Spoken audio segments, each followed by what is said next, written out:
Esta noche, la dueña implora. La lluvia golpea la hojalata con furia, y en el caserón la voz de Margaret Whitmore se quiebra como un cristal viejo. Su marido ya no está para proteger su orgullo ni su silencio. Su hijo, Thomas, yace inconsciente en la penumbra. Afuera, el campo se retuerce en la oscuridad. Adentro, una lámpara temblorosa proyecta sombras que parecen acusar. Margaret, la mujer que ha sostenido la plantación con una mano de hierro desde la muerte del esposo, se inclina hasta tocar el suelo con las rodillas y llama un nombre que todo el mundo en la finca conoce y pocos pronuncian sin temor. Elijah. Elijah escucha, no porque busque favores, sino porque el casco del silencio que lleva puesto debe romperse a veces por la necesidad. Sale del barracón sin preguntas, la lluvia pegándole a la espalda como un recordatorio constante de que las noches no perdonan. Nadie le dijo que debía ir, nadie le regaló un permiso. Iba y punto. Así ha sido siempre. Cuando la carne y la vida están en riesgo, las manos de Elijah aparecen. Esa noche, camina por el sendero entre cañas. Cada paso una medida de paciencia contenida. La luz de la casa se abre como un ojo herido. Dentro, Thomas está pálido y frío. Un sacerdote había murmurando oraciones. Un administrador había dado órdenes secas, pero ninguno logró detener la espiral que acompañó al muchacho. Una caída desde la galería que bastó para romper tejidos, retos y la arrogancia de quien no ha aprendido el miedo. Margaret no sabe cómo contener la culpa. Sus dedos tiemblan sobre una manta. Su orgullo se ha tornado en algo que ahora suplica por la mera respiración de su hijo. Elijah se acerca sin grandilocuencias. No mira la lámpara ni la cara de Margaret. Mira a Thomas. Marca la sombra del respirador en el pecho. Sabe más por las pausas del pulso que por las palabras. No pregunta por la pelea ni por la diversión que llevó a la caída. Trabaja. Retira la ropa empapada. Busca, palpa. Con manos firmes pero suaves. Empieza a enderezar lo torcido. A atar. A atenuar el temblor del cuerpo con compresas calientes. Sacude hierbas de una bolsita que cuelga de su cinturón. Mezcla una pasta de raíz y aceite que ha aprendido a preparar en sesiones de noche junto a Samuel, el viejo que le enseñó a leer los huesos del enfermo. El relato que recorre el barracón dice que Elijah fue en otro tiempo más, que ha visto muertes, que cuando habla, la gente calla no solo por temor, sino porque entiende que en él hay una voluntad refractaria. No suplica y no olvida. Le llaman temido, pero lo temen por algo que es más profundo que la violencia, su silencio. Muchos prefieren inventar lo que ignoran. El apodo le ha servido como un escudo. La gente blanca lo usa para amedrentar a otros esclavos. Entre los suyos, a veces lo pronuncian con reverencia, otras con resentimiento, porque su reserva también fue una forma de supervivencia egoísta. Pero en esa noche, sus manos demuestran otra cosa, una preparación que no admite moralinas. Margaret mira, incapaz de ordenar las palabras que antes dictaban la vida en la casa. Ver a Elijah inclinado sobre el cuerpo de su hijo le devuelve la fragilidad que se esconde tras la etiqueta social. Le habita un temor más primario que la pérdida de prestigio, el miedo a perder a Thomas. En esa misma mano que ordenó, el látigo duerme como un símbolo. Ahora está inerte, lejos, mientras ella observa cómo quien ha sido tratado como herramienta se vuelve la única posibilidad de salvar lo que le queda de familia. Elijah no exige reconocimiento, hace lo que sabe, pesa, calcula, cose. No pretende salvar la honra de quien lo ha humillado, pretende contener una hemorragia, calmar una fiebre. Habla poco, y cuando lo hace, sus frases tienen la exactitud de una sentencia. Necesita calor, dice. La lengua no miente. Pide agua hervida, mantas limpias, aceite de eucalipto que había siempre en la despensa, porque Margaret gustaba de los olores ingleses. Lo que toma del granero no será lor ni caridad, será su arma contra la muerte. La noche avanza en una coreografía que nadie salvo Elijah conoce. El vendaje en X, la inmovilización provisional, la preparación de una cuna en el cuarto de invitados para que la luz del candil no apague la respiración del niño. Cuando Thomas abre los ojos, lo hace confuso, sin memoria de la caída. Margaret llora con desorden. Los sirvientes blancos y el administrador miran con desdén mal disimulado, pero la vida ha declinado por el gesto de un hombre que en otras circunstancias hubiera sido mostrado como ejemplo de la necesidad de control. La mañana siguiente trae murmullos. Los nombres brotan en los barracones. Que Elijah curó al hijo de la señora, que la señora se inclinó, que quizá hasta la casa ha perdido algo de firmeza. Entre los suyos, en voz baja, se comenta no solo la eficacia de Elijah, sino el precio de lo que acabó de ocurrir. En esa casa la deuda moral no se paga con un gesto. Pesa demasiado. Para algunos, la gratitud de Margaret será una moneda que se desgastará pronto. Para otros, será un peligro que perturbe el frágil equilibrio entre las cañas y el caserón. Hutchins, el administrador, lo ve de otra manera. Hutchins ha dedicado la vida a sostener la lógica de la plantación, disciplina, obediencia y la apariencia de orden. Su oficio consiste en que nada sacuda la jerarquía que sostiene sus ingresos. Ver a la señora suplicar le resulta irritante. Ver a Elijah operar tan cerca de la familia le resulta intolerable. Desde su escritorio, Hutchins dibuja en su mente posibles soluciones. La venta de Elijah, una advertencia pública, un castigo ejemplar. Sabe bien que las apariencias deben sostenerse. El susurro de la posibilidad de perder el control le pone la sangre en ebullición. En los barracones, Samuel observa todo con la paciencia de los que han vivido demasiado para confiar en las intenciones de los poderosos. Él fue quien había enseñado a Elijah a identificar las plantas, a diferenciar la fiebre de la infección, a coser con hilo que no se parta. Samuel no se sorprende de la calma de Elijah. La ha visto muchas veces, pero teme por el precio que ahora puede llegar. En la noche se sientan a hablar sin prisa. Entre ellos, los temas son prácticos. ¿Qué hacer si Hutchins decide actuar? ¿Dónde guardar la medicina que no desaparezca de la despensa? ¿A quién contar la verdad para no poner en riesgo a toda la comunidad? Samuel sabe que la resistencia debe ser silenciosa y calculada. De otro modo, traerá represión. Margaret, por su parte, se enfrenta a sus propios ecos. La gratitud hacia Elijah se mezcla con una culpa que no puede convertirse en absolución. Recordó ahora las pequeñas misericordias, las raciones extra que alguna vez dio a los suyos, la mirada de compasión que sin embargo aceptaba la estructura que los mantenía en cadenas. Esa culpa le pesa como una prenda que ya no encoge. La sociedad de terratenientes que frecuentaba no perdonará debilidad. Ella lo sabe y lo teme. Sus amigas podrían murmurar que ha mostrado favoritismo. Su posición social, frágil por la viudez, depende de unas apariencias que lo son todo. Pero Thomas está vivo gracias a Elijah. El hecho la coloca en un cruce donde la moral y la autopreservación chocan. La conversación entre Margaret y Elijah, cuando finalmente ocurre, es corta y llena de subtexto. Él no se humilla. Ella no exige gratitud con denuedo. Hablan en la biblioteca, a puerta cerrada, con ventanas empañadas por la lluvia que insiste en no ceder. Margaret intenta ordenar su voz. «No sé cómo agradecerte», dice. Suena como la mujer que toda la vida supo qué decir para mantener el orden. Esta vez la frase ya se desnuda. Elijah la mira con la calma que lo caracteriza. «No vine a que me agradezcan», responde. Sus palabras cortan el aire, no por aspereza, sino por verdad. Ha trabajado por la vida, no por el reconocimiento de quien tiene el poder de negarla. Ella intenta reparar en un gesto que no elimine la deuda. Propone comida mejor, permiso para que la familia tenga una pequeña parcela, hasta sugiere cambiar el apellido de Thomas por uno que honre a la familia.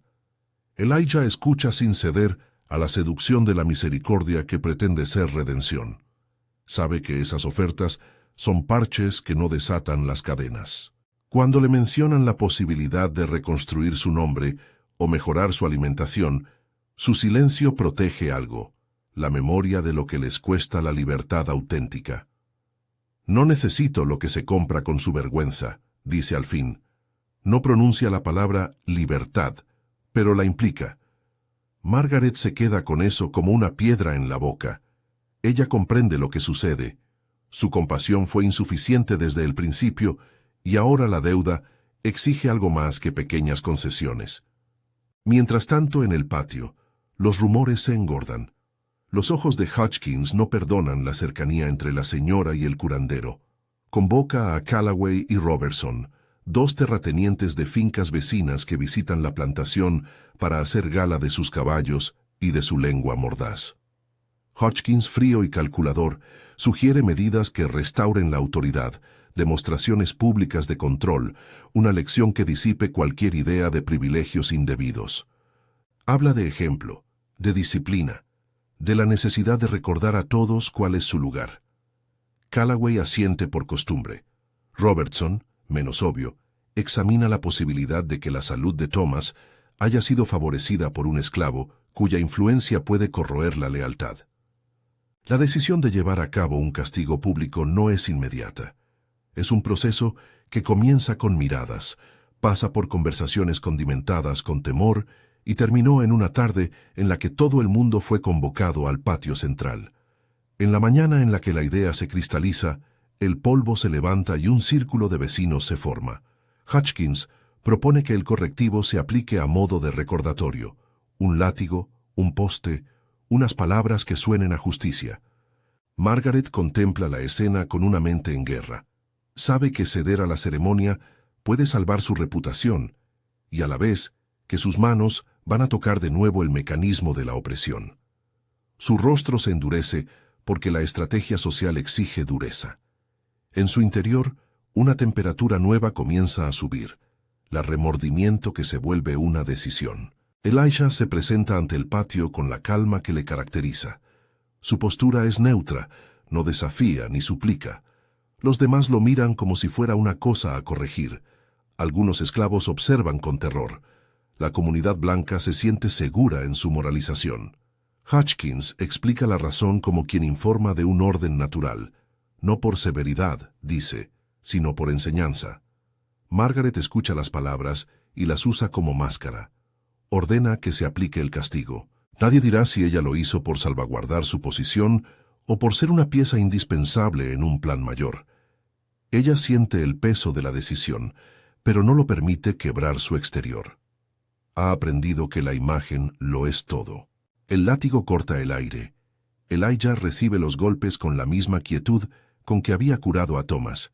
La faz apretada, los dientes apretados, respirando como quien calcula el tiempo para que el dolor no derrame su secreto. Los espectadores aplauden el ritual de la superioridad. El cuerpo de Elijah se marca con huellas que serán más que piel, memorias que nunca borrarán la herida moral. No hay sangre mostrada ostentosamente, pero el dolor es inequívoco.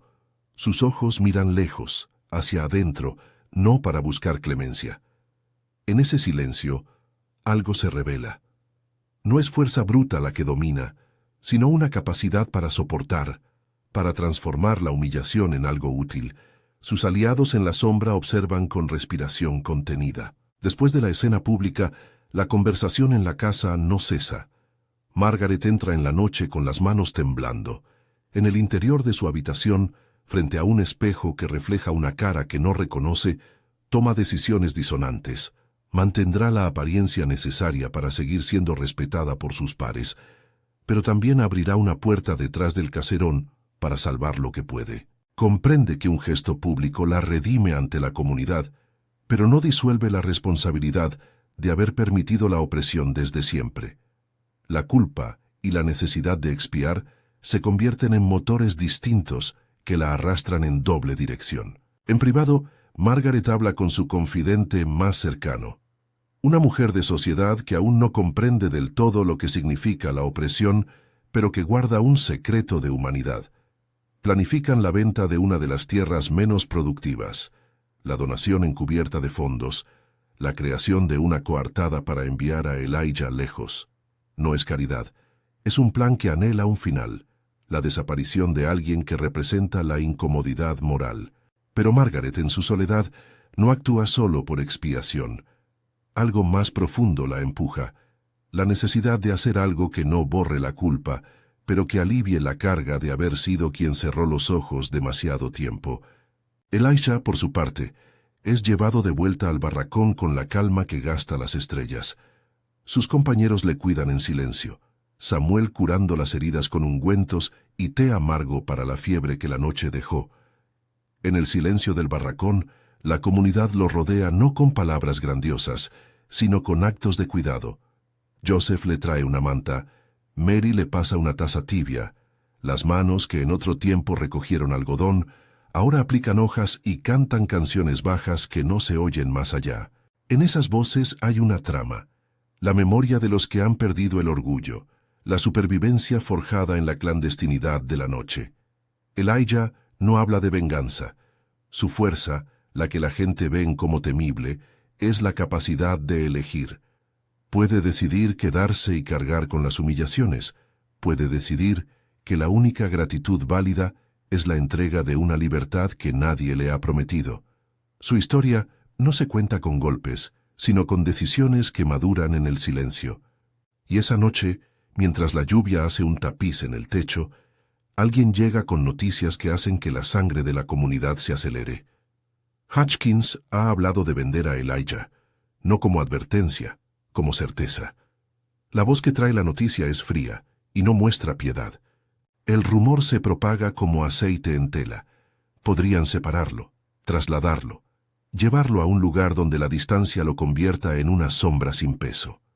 La posibilidad de venderlo es una sentencia doble: separación de su gente y el fin de cualquier control que Margaret, pudiera lograr con un gesto de supuesta compasión. Para Elijah, la venta no es solo un cambio de dueño, es la amputación de cualquier posibilidad de planear, de cualquier red de apoyo que haya construido con Samuel, Mary y Joseph. Su mirada se vuelve dura por un instante. No dice nada. Su silencio se vuelve un mensaje. Hay que actuar. La comunidad, que hasta ese momento había compartido el terror de la humillación, ahora se enfrenta a la urgencia de proteger a uno de los suyos. En esos instantes, los lazos que la plantación pretendía romper se vuelven redes clandestinas. Samuel habla bajo la luz de una vela. Si lo llevan, no volverá, dice. Si lo venden, se extinguirá la posibilidad de que lo veamos otra vez. Sus palabras no son dramatismo, son una constatación. Alguien debe mover ficha. Margaret, al enterarse de la intención de Hutchins, se percata de que la jugada que le había permitido lavarse las manos públicamente, ahora se le vuelve en contra. La venta de Elijah la convertirá en la actriz de una tragedia que no podrá controlar. Comprende, con un vértigo que le traspasa la piel, que su pequeña misericordia ha sido interpretada como un privilegio contestable. Si Hutchins la lleva a cabo, su reputación quedará aún más manchada, porque la comunidad verá que no pudo sostener lo que había prometido de palabra. La sociedad no tolera a los débiles que aprueban gestos y luego no los sostienen. Por eso, en la última hora de la noche, cuando la lluvia parece clamar por un orden nuevo, Margaret decide que no bastan las palabras. No revela planes en voz alta. Nadie podría creer que la señora que aplicó el castigo públicamente ahora vaya a traicionar el orden que ella misma validó. Pero Margaret no pretende redimirse por la mirada pública. Pretende reparar en la intimidad lo que no se pudo arreglar en la plaza. Sus manos organizan papeles, sus ojos eligen nombres, su corazón calcula riesgos. Llama en secreto a un mensajero conocido por sus viajes discretos, un comerciante con conexiones, un conductor que vio las rutas y conocía a los que viajaban en la oscuridad. Margaret, con la voz contenida, pide lo impensable: ayuda para sacar a Elijah de la plantación sin que la primera sospecha recaiga sobre ella. Le ofrece dinero, le propone coartadas. En el fondo de su decisión se mezcla la voluntad de limpiar su nombre con un deseo real, aunque imperfecto, de actuar por justicia. En el barracón, Elijah mira a Samuel y acepta, sin demasiadas palabras, que la vida propia requiere riesgo. No es una escena de exaltación heroica, es un intercambio de miradas, un acuerdo tácito. Si alguien debía optar por la libertad, la hora había llegado. No dependerían del favor de la señora ni de la vergüenza de Hutchins. Cualquier esperanza sustentada en la compasión ajena era peligrosa. Esta vez, la comunidad debía mover sus piezas en silencio. La noche antes del movimiento definitivo, se cierra sobre la plantación con un rumor que parece una promesa.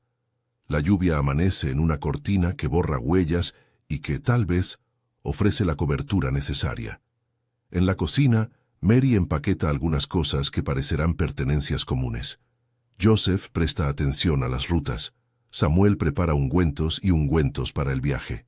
Nadie canta, porque la prudencia se ha vuelto un mandato.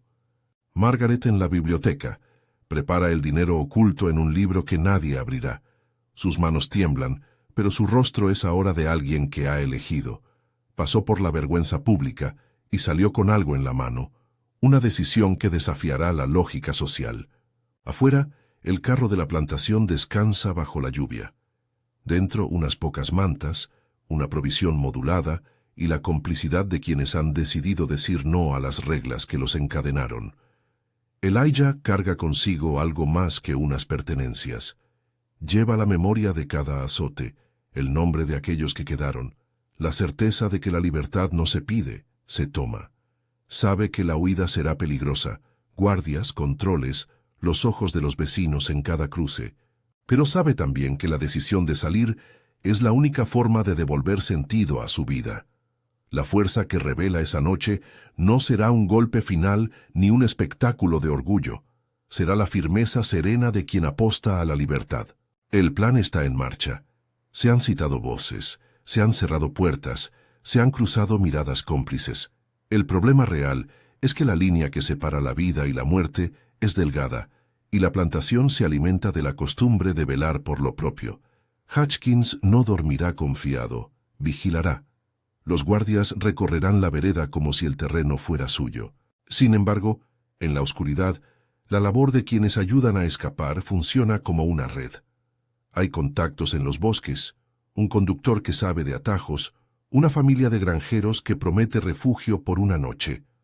La Underground Railroad, en el sentido humano más amplio, no es un nombre legal aquí. Es el gesto de quienes deciden proteger a quien se atreve a cruzar. Elijah en el umbral respira por última vez como quien se despide de una parte de su pasado para tomar otra. Mira al caserón donde la luz aún arde. Ve la figura de Margaret detrás de una cortina. Su cara, ahora pálida, le dirige una mirada que mezcla ruegos y reproches. Ella extendió una mano para la medicina, luego para la humillación, y ahora extiende algo que podría interpretarse como traición a su clase, una llave. Un gesto que encierra todas sus equivocaciones. Él acepta la llave como quien acepta una llave no a la misericordia, sino a la posibilidad. La lluvia cae y borra las huellas. El carro se pone en marcha en silencio. La primera parte del trayecto será fácil, la segunda, una prueba. Nadie sabe si el viaje será completo, si los ojos de Hutchins no podrán interceptar la línea que ellos rompen. En la noche, el viento parece llevar susurros que conjuran futuros inciertos. Para Elijah, la verdadera fuerza no resuena en la violencia. Reside en su decisión de moverse. Para Margaret, la fuerza adopta la forma de una traición arriesgada. Ambos se encuentran en un punto de quiebre que transformará sus vidas, con consecuencias que ninguna moneda ni gesto público podrá borrar. Pero aún queda una escena por cerrar. En la esquina del patio, Hutchins, afilado y decidido, no está del todo convencido. Hay detalles que no encajan en su tablero. La rapidez con la que la señora presentó la oferta de ayuda, el silencio de los esclavos, la falta de vigilancia real en el momento crucial. Sus sospechas se despiertan como un animal que no se domará con palabras suaves. Decide actuar, no por justicia, sino por control. Si la plantación pierde su ejemplo, perderá su orden. En la noche, cuando la lluvia se intensifica, Hutchins reúne a unos pocos hombres para inspeccionar los caminos. Su paso es metódico, frío. El carro de la huida se desliza por senderos embarrados, pasando por una hilera de encinas que doblan bajo el peso del agua. Elijah aguanta, no habla. Su rostro está pulido por la noche. Casi sin notarlo, siente debajo del temporal una carga más pesada que las mantas, la posibilidad de arrebatar a su gente la esperanza. Detrás, la sombra del caserón se vuelve cada vez más pequeña. Cada paso que lo aleja también lo acerca a un lugar donde la ley, tal como la conocen en la plantación, no los alcanza. Pero la libertad no es una palabra, ni un destino. Es un acto continuo que empezaba ahora. En medio del clamor de la lluvia y el crujir del carro, alguien en la oscuridad observa. Una figura montada, recostada con la decisión de quien vigila la propiedad, vislumbra movimiento y afgina la atención. La plantación respira tensa. La primera noche ha comenzado a escribir la historia que muchos comentarán en años, pero ningún espectador podrá decir con certeza si fue una noche de heroísmo o de ruina hasta que el camino revele su destino. En ese instante decisivo, una mirada se cruza entre quien huye y quien busca imponer el orden. La tensión aumenta, los caballos relinchan y la noche se espesa hasta volverse un muro. La historia, por ahora, no concluye. Se queda en el filo del riesgo, con los personajes puestos a prueba. Elijah aferrado a la primera libertad tangible, Margaret respirando con culpa y esperanza, Hutchins urdiendo sus propios planes. La lluvia no cesa. La noche tiene todavía secretos que revelar. La lluvia no cesa. La noche tiene todavía secretos que revelar. El carro se adentra por la trocha como una sombra que intenta perderse en otra sombra. El barro golpea las ruedas con un sonido sordo. Cada salpicadura una palabra que podrían oír los que esperan despiertos. Elijah se mantiene agazapado entre mantas y sacos, el cuello encogido, los ojos abiertos apenas cuanto basta para trazar la línea del cielo. No hay heroísmo en su gesto, solo la disciplina de quien ha contado pasos y latidos demasiadas veces. Sus manos, curtidas por el trabajo, sujetan una pequeña bolsa con lo imprescindible, un puñado de hierbas, un trozo de hilo, una medalla vieja, no más, y el papel arrugado donde Margaret escondió el dinero. Lo que lleva es la cartografía de una huida futura, no de un presente triunfal. A su lado el conductor, un hombre de rostro curtido con arrugas hechas a la carretera, hace pequeñas señales. No habla. No es tiempo. Su método es la obediencia a los signos de la noche. Una rama doblada en la vereda, el silbido de un ave nocturna que no pertenece a la plantación. El conductor conoce la paciencia de los caminos y el silencio que exige. Ha viajado con hombres y mujeres como Elijah, con el temor a la traición pegado a la nuca. Le guiña apenas para decir, pronto. Hutchins no ha dormido en verdad. Su ira no permite que sus ojos cierren más allá de breves pestañeos. Ha reunido a dos hombres, cabalgando por atajos que solo conocen los que llevan toda la vida marcando lindes. No confía en la lluvia para lavar la vergüenza. La busca como prueba de la imprudencia que alguien en la casa ha cometido. Ha pedido a los hombres que miren por los límites, que rastrillen cunetas y que escuchen. Son hombres que creen en alzar voces, no en la oscuridad que protege la verdad. Si encuentran huellas, las seguirán hasta donde las yuntas se vuelvan historia.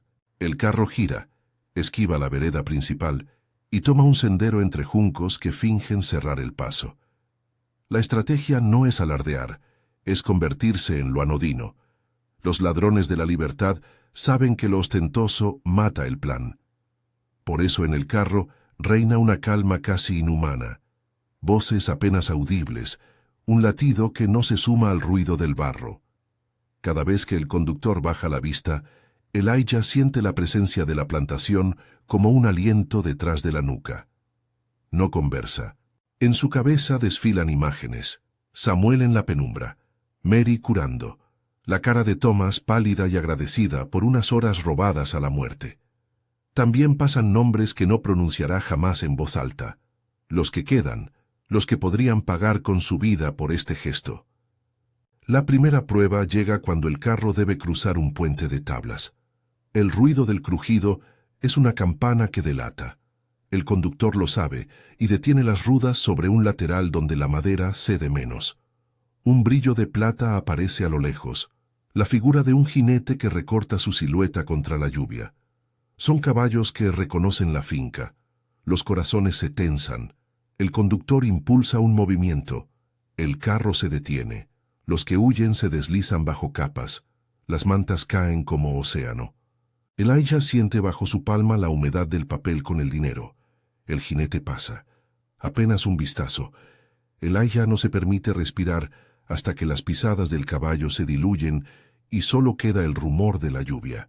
Más adelante el carro se detiene en una hondonada. Allí esperan dos hombres, uno con cara de campesino que ofrece una coartada, otro con ojos tranquilos que cuando habla lo hace despacio. Le entregan al conductor unas palabras en susurros y un paquete caliente. Pan rancio envuelto en un trozo de tela, un poco de carne salada, agua guardada en una bota. No hay abrazos, solo el contacto necesario para que la cadena no se rompa.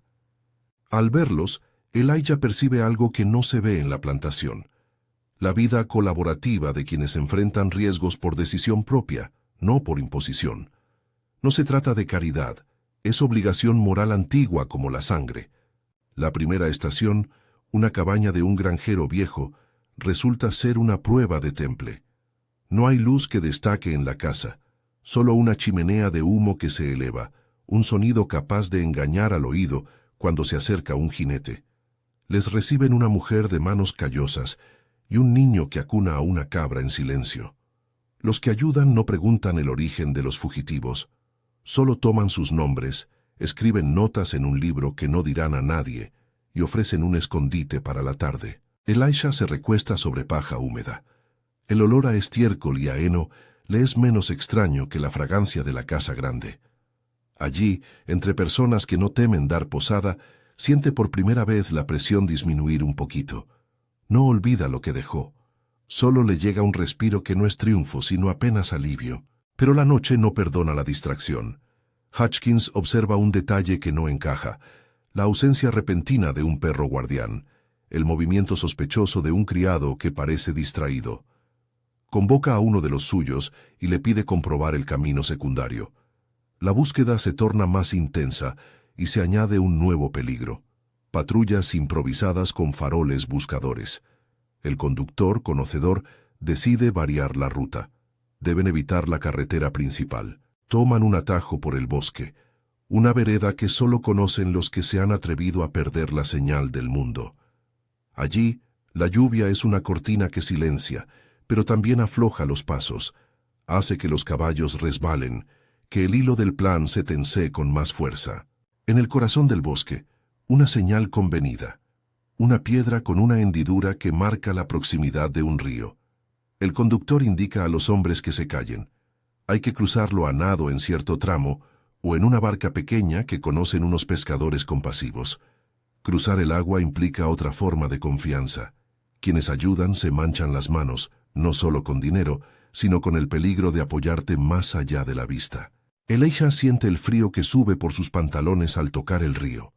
Es un frío que purga, que hace que cada brizna de miedo se disuelva y deje detrás solo la determinación. El cruce es lento. El conductor guía en silencio la barca, mientras la lluvia parece querer lavar incluso el pasado. A mitad de camino, el rumor del caballo regresa. Voces en la orilla. Alguien grita algo ininteligible. La barca se inmoviliza. Uno de los hombres que había ayudado antes se alza y en la penumbra se apoya con fuerza en la orilla. El capitán del grupo, con la voz baja, le ordena quedarse quieto, hacer la figura del pescador que perdió su red. Los que vigilan engañados siguen su camino.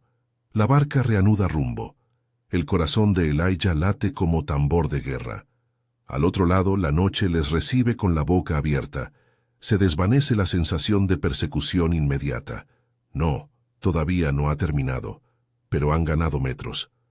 Las estaciones posteriores se suceden como islas: una granja donde cuidan las heridas de la carrera, una casa con una habitación secreta detrás de un armario, un sótano donde un grupo de hombres de distintos orígenes les ofrecen algo más que techo: mapas, nombres, direcciones.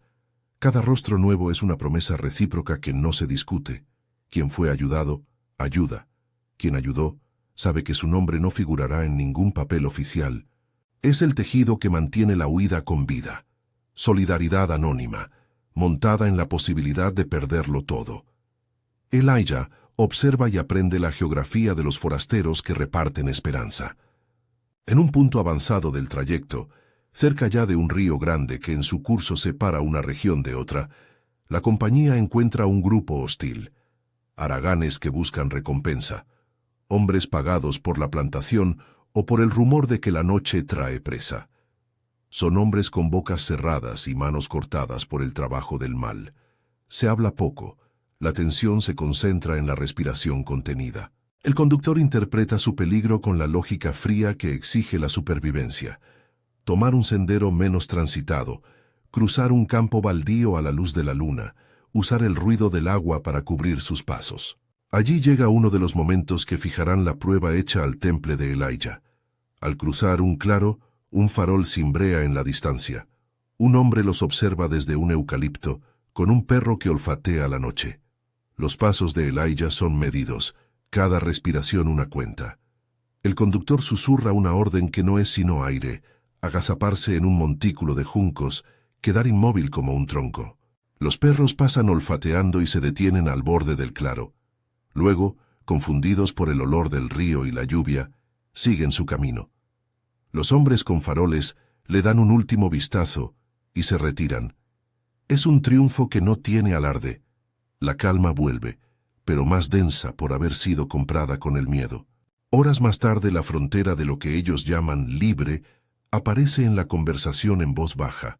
Alguien murmura el nombre de un pueblo donde se sabe que hombres libres acogen a los que cruzan. Pero la libertad tiene matices.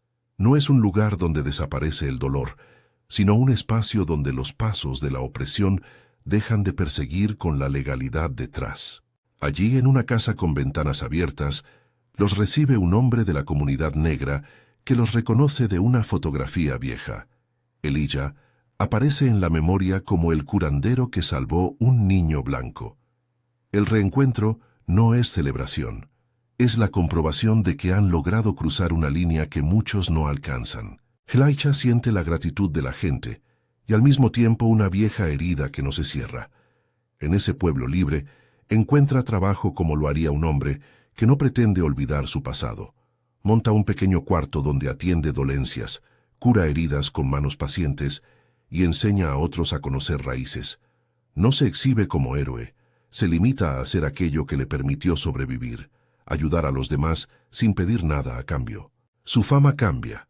Ya no lo llaman temido por la plantación, lo llaman por su nombre o por el apelativo que se gana, el curador que viene de la noche. Se vuelve un punto de referencia para quienes cruzan, y su silencio se transforma en la disciplina de quien guarda memoria. Mientras tanto, en la plantación, la marea de la reputación afecta a quien la elevó y la sostuvo. Margaret enfrenta la reacción de sus pares con una mezcla de orgullo mermado y un núcleo firme de decisión que nació en la culpa. Algunos la miran con lacra. La etiqueta de quien ha permitido una fuga se pega a la mesa donde come y a su camino por las veladas.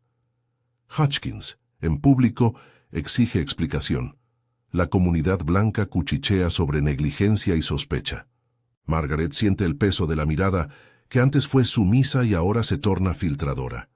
No puede rehacer la escena pública del castigo ni borrar la imagen de Elijah en el poste. Lo que puede hacer es dejar de estar donde la sociedad espera encontrarla. Decide vender parte de la tierra. No lo hace como un acto de reparación pública. Lo hace para sobrevivir a la ostracización que le devora la posición. El precio no le devuelve la conciencia. Vende poco a poco, sin grandes anuncios, a hombres que prefieren la productividad a las cuestiones morales. La venta es silenciosa y deja en su casa un hueco que se alimenta de recuerdos. La gente comienza a evitarla en cenas y reuniones. Los que eran sus amigas la visitan por obligación social y salidas veloces. En las cartas que escribe, esquivas e inútiles, intenta justificar lo incontestable, que intentó, que temió, que actuó. Sus palabras no alcanzan a borrar el hombre que salvó a su hijo y que eligió escapar. Al contrario, lo convierten en un espejo que le devuelve una imagen que ya no le cabe. Hutchins, por su parte, ve su autoridad cuestionada. Si bien no pierde la posición inmediatamente, su prestigio se resiente. Algunos dueños de fincas cercanas, al observar el ruido que produjo la venta y la fuga, deciden dejarlo a un lado. La lealtad de Hutchins se convierte en un asunto discutible. Él, que había hecho de la vigilancia su oficio, cae en un abismo de recelos. No se trata de justicia, sino de reacomodamientos de poder. En su presencia, la plantación parece perder el brillo de lo absoluto. Los años no borran las cicatrices. En la ciudad del norte donde Elijah establece su vida, la memoria del sur persiste como un tatuaje invisible. Se levanta cada mañana con la convicción de servir a quienes sufren, y su consultorio es un lugar de convalecencia donde las gentes negras y blancas de paso buscan alivio. Aprenden a confiar en un hombre que no habla mucho, que evita hablar de sus heridas. Cuando lo hacen, sus palabras son medidas y cortas, como quien guarda para la noche lo que la mañana no puede soportar. Entre los suyos se convierte en mentor. Enseña a algunos jóvenes a leer hierbas y a medir pulso, y con su conocimiento ayuda a formar un círculo de resistencia que no se manifiesta en la hostilidad, sino en la autonomía. Redes de trabajo, negocios pequeños, una cultura que no depende de la caridad de otros. No es una vida sin dolor. Elijah sueña con la plantación en noches como ráfagas. Recuerda las caras de aquellos que quedaron, los nombres que se fueron como embarcaciones perdidas en la niebla. Cuando llega una carta, rara y medida, con la letra temblorosa de Margaret escondida en el lenguaje de la prudencia, la guarda en una caja. Las misivas no son confesiones grandilocuentes, son relatos con manos que temen mostrarse. En ellas, Margaret cuenta cómo ha ido vendiendo tierras, cómo ha encontrado formas de exiliarse del mundo que conocía, cómo su cara se ha hecho dura al frío de la indiferencia social. Intenta en cada carta una excusa distinta. Al final, lo que aparece es una sucesión de preguntas solitarias que no reciben respuesta. Elijah las lee, las dobla y las coloca en un cajón. No responde. Su silencio no es soberbia. Es la lógica que protege la memoria que no admite espectáculo. Pero la historia no se formula solo en cartas. Un día, después de muchos años, una mujer llega a la ciudad donde Elijah vive. No se anuncia. Aparece en el borde de su puerta como una sombra que ha sufrido el invierno. Es Margaret, más vieja, menos imponente, con la voz quebrada por arrepentimientos que ya no tiene espacio para esconder. Sus manos tiemblan al sostener una bolsa con monedas y un papel donde figuran nombres de hombres y mujeres a quienes quiere ayudar, sin ceremonia. Ha vendido lo que quedaba para alimentar una causa que no es pública. Viene con la intención de poner en manos de quien salvó a su hijo algo que sirva para otros. No viene pidiendo absolución, viene con la necesidad de aliviar, aunque sea un poco, la carga que le ha acompañado. Elijah la recibe con la misma calma que acompaña sus decisiones. No hay abrazo. Hay, en cambio, una conversación de dos personas que han estado marcadas por las consecuencias de los actos. Margaret habla. Su voz es un hilo que enreda dolor y arrepentimiento.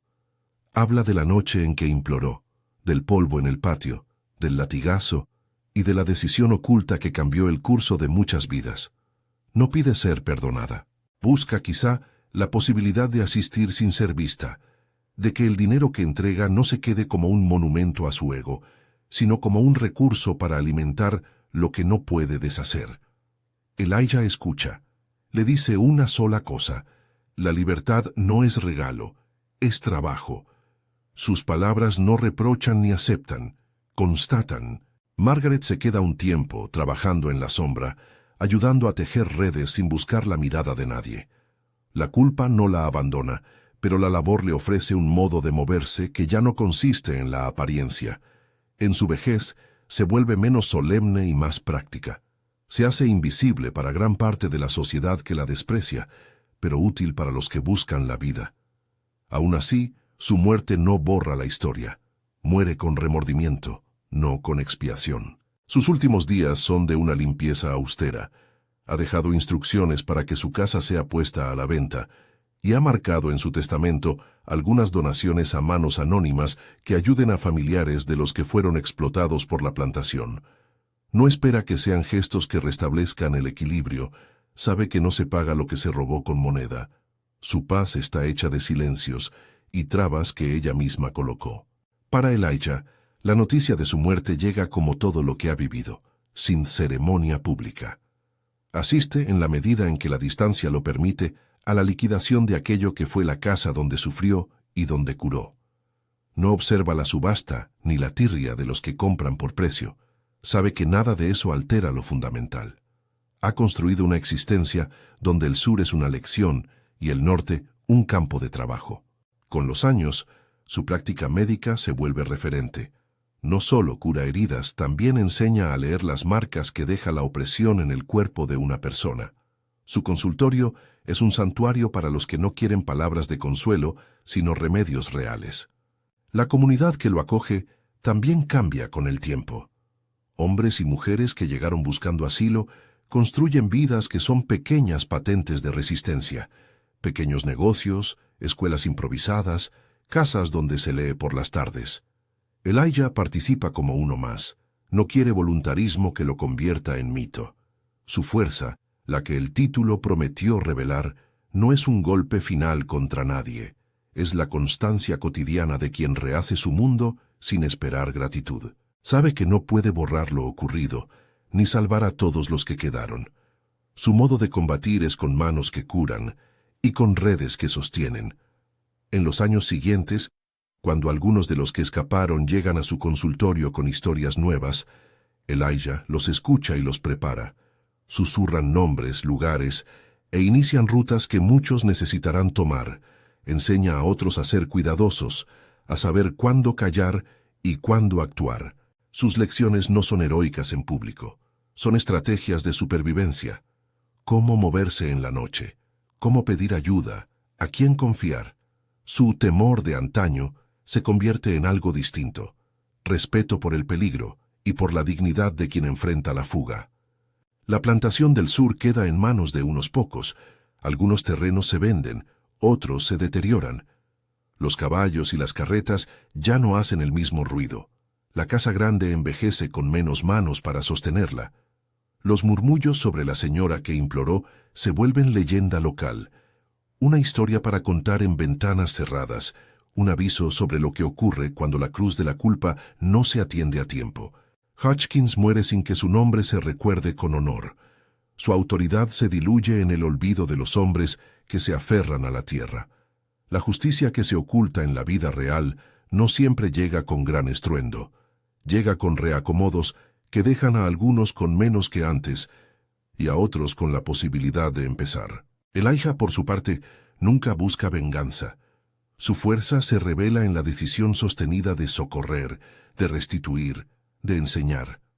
Cuando, años después, alguien le pregunta cómo sobrevivió para llegar a ser lo que es, responde con una frase corta que encierra su ética.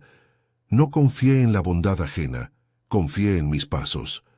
No busca ser emblema, se contenta con que quienes pasen por sus manos hallen alivio y, si pueden, camino. En la última imagen, muchos años después de aquella noche de tormenta, la ciudad donde Elijah vive celebra la memoria de los que lucharon por sus vidas en sus propias maneras.